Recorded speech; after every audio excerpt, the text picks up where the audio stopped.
What's up, guys? Yeah, so this is my welcome to my analytic number theory second lecture. And previously, I think I discussed the basic property of the very simple idea of the fundamental theorem of arithmetic. Basically, any positive integer can be represented as the product of primes and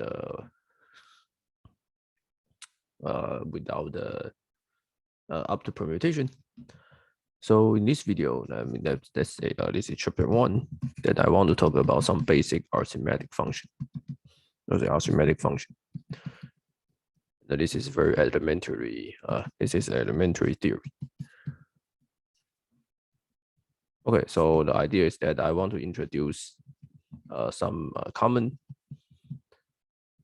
functions in number theory. Okay, and some of the functions connected to Riemann hypothesis, and some of the asymptotics has very deep mathematical structure.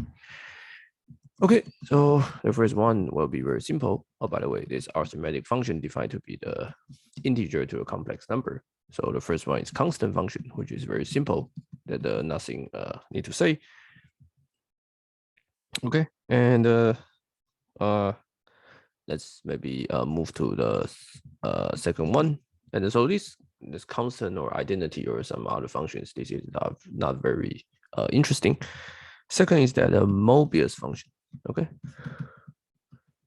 let's call it mu. Okay, so this function is very important, right? So mu of n defined to be mu of 1 is 1 and the mu of n is 0 if n is not square free. Okay, and mu of n is -1 to n. I should say -1 to k. If n is a composite with a k distinct prime. Okay, so if n is composite with k distinct prime. Okay, so maybe hard to understand, but basically remember it's just this. So let me just write down 1 if even distinct prime. If n is a factor or even distinct prime, or if it's odd, then -1, and if it's not square free, it should be 0. Okay, so let's say 1, 2, 3, 4, 5, 6, 7, 8, 9, 10, 11, 12. So let's say this is n, and our mu of n is just 1. So 2 is 1, right? Because sorry, 2 is -1, right? Because it has the prime, right? It's odd. So 4 is not square free, right? 4 is square, so 0. And how about 5 -1? 6 is 2 times 3, right? 1. 7 is -1. 8 is 2 to the 3. So 2 to the 3 is not square free, right? 0. And then 9 is 0. 10 is 2 times 5 is 1. 11 is -1. 12 is not square free, so 0. Okay. Okay, so this Mobius function is really important. Maybe you look stupid now, right? But will make you crazy. Okay, and the third one I think is also important. It's called the Liouville function. O-V-I-L-E-E. Okay, so Liouville function. Okay, so usually called lambda. So lambda 1 is 1, and lambda n is -1 to the k. N is a composite, so n is composite with k primes. Okay, so not necessarily distinct. Okay, so let's do the same thing. So if n is 1, 2, 3, 4, 5, 6, 7, 8, 9, 10, 11, 12, and let's say this is lambda n. So this is 1, 1. So -1, right? Because 2 is only one factor and all only one prime factor. So 2 is 2 to 2 square, right? So it's 1. 5 is -1. 6 is 2 factors, 1. And the 7 is 1 -1. 7 to 3 -1. 9 is 1, and 10 is 1 -1 -1, right? Because this is 2 square times 3, so it has 3 factors. Okay. Okay, so or one can just write, if you write any product of pi alpha I from 1 to let's say k, your lambda fn will be the summation of the I from 1 to k -1 alpha I. Okay. Ooh, okay. Now the famous, another is a famous Euler 5 function. Okay, I think this is probably the most famous if you learn about algebra or basically the abelian group. And if you take a cyclic group with the n and you take the multiplicative inverse, then the order of this group will be 5n. Okay, so this is a famous function called Euler 5 function. Basically, it's defined to be the number of the integer. That's x that's equal to n, such that the x is co-prime to n. Okay, so my favorite example is 10. If you take you get 1, right? So 3, 7, and 9, right? These are all the number which is co-prime to 10. So it's 4. Okay. And the 5n has many is a multiplicative, right? So if you learn about the algebra, then you can prove that 5n n is just 5n times 5n if they are co-prime to each other. And also you notice what? You notice that so once you have this, and you can easily prove that P of n will be P of n minus P of n minus 1, right? So by the first one, if your number n is written as this, then your phi of n will be product I from 1 to k, pi alpha I minus pi alpha I minus 1. Okay, and now there's a thing called divisor function. Okay, so it's okay, so I like to use tau of n is a number of factors. Tau of n is a number of positive factors of n, number of positive factors of n, right? So for example, tau 6 will be what? Will be 4, right? Because 1, 2, 3, 6. And I think in your junior high school or elementary school that you learn how to do this, how to count this one by combinatorics. Okay, and also sum of the divisor function. Okay, so the sigma n is defined to be all the d, where d is divides n, and the d greater or equal to 1. Okay. So for example, let's say do sigma 10, which is 1 plus 5, 2 plus 5 plus 10, which is what? 18. Okay. Okay. And I think up to now, these are all I think the famous or the basic one. And also let me just talk about some of them, which is seldom shown. One is Ramanujan sums. Okay, so this Ramanujan sum is really weird. Okay, so given a positive q integer greater than 0, and CQ divide n is defined to be exponential 2 pi I n a divided by q, sum of any a which is co-prime to q, right? So you start from a from 1 to q, but the GCD AQ is 1.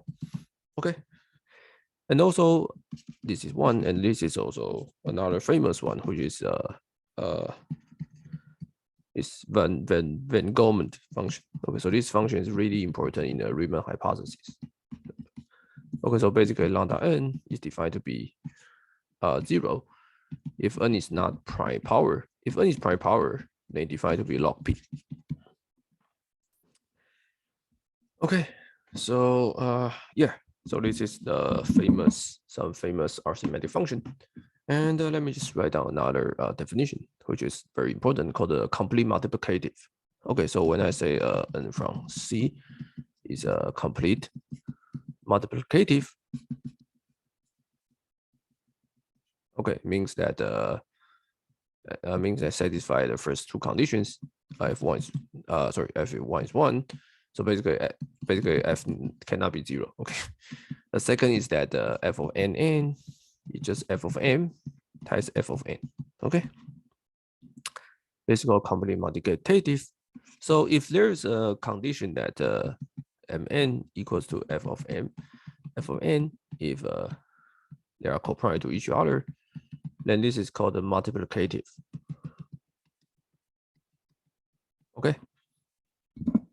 So very simple exercise.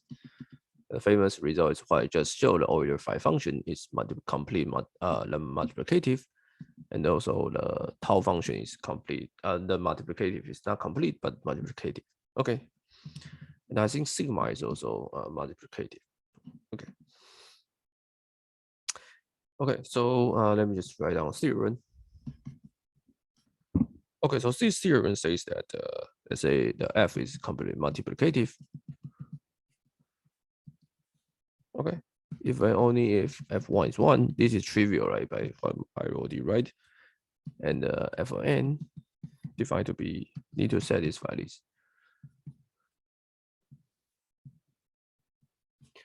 Okay. Okay. So this is okay. So let me just write down another thing, and if f is complete multiplicative, let's say complete m. If this condition holds, and so this condition holds, and second is that f of p to the m is f of p. So basically, the complete multiplicative need to satisfy all this property. So this one means that all of it at f of p of m is f of p to m. Okay, for any p, for any m.